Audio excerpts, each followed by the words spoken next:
प्रिय छात्रों, हिंदी के इस शिक्षण सत्र में आपका हार्दिक स्वागत है। आज हम साखी शीर्षक कविता के छंद संख्या 5 से 8 तक का अध्ययन करेंगे।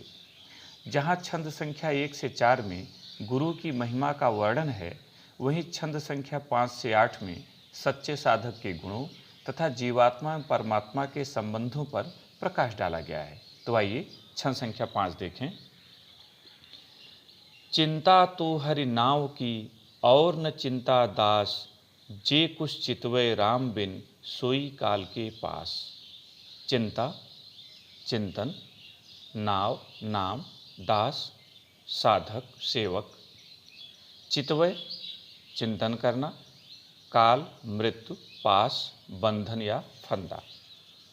संत कबीरदास जी कहते हैं कि ईश्वर के सच्चे साधक को ईश्वर के नाम स्मरण की चिंता बनी रहती है।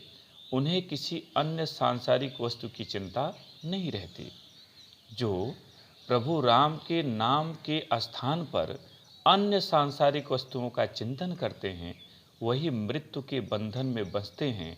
ईश्वर के सच्चे साधक इससे मुक्त हो जाते हैं।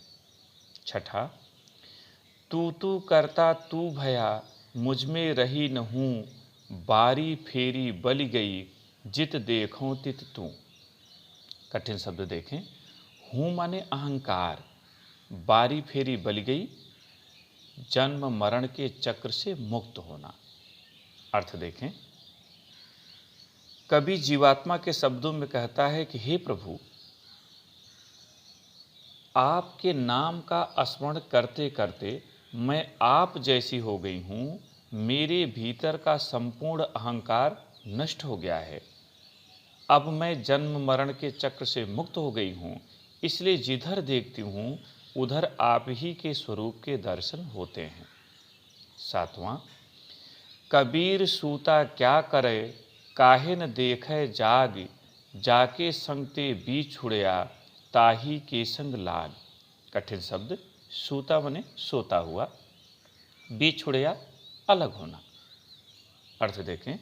संत कबीरदास जी जीवात्मा को संबोधित करते हुए कहते हैं कि हे जीवात्मा, तुम अज्ञान की निद्रा में क्यों पड़ी हुई हो? तुम अज्ञान की निद्रा से जागकर वास्तविक तथ्यों को क्यों नहीं देखती?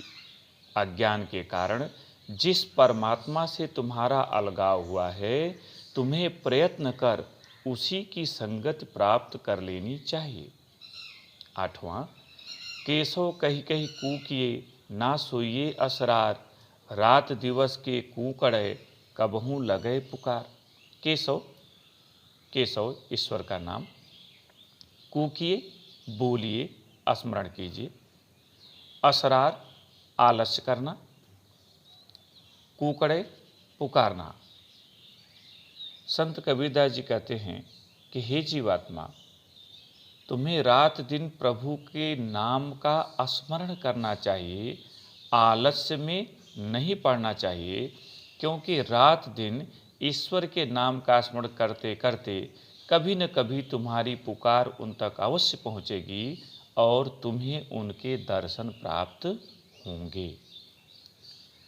पद्यांश पर आधारित प्रश्न देखें। पहले, तीसरे और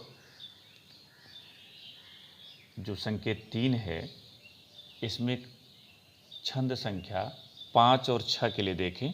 चिंता तो से तित तू तक। पहला प्रश्न, प्रस्तुत पद्यांश के कवि तथा कविता का नाम लिखिए। दूसरा प्रश्न, रेखांकित अंश की व्याख्या कीजिए और रेखांकित अंश है, बारी फेरी बलि गई, जित देखो तित तू।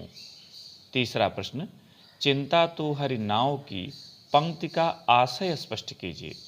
चौथा प्रश्न, कवि के अनुसार कौन मृत्यु के निकट है। पांचवा प्रश्न, प्रस्तुत पंक्तियों में प्रयुक्त रस का नामोल्लेख कीजिए। संकेत 4, इसमें छंद संख्या 7 और 8 कबीर सूता से लगे पुकार तक। पहला प्रश्न, प्रस्तुत पद्यांश के कवि तथा कविता का नाम लिखिए।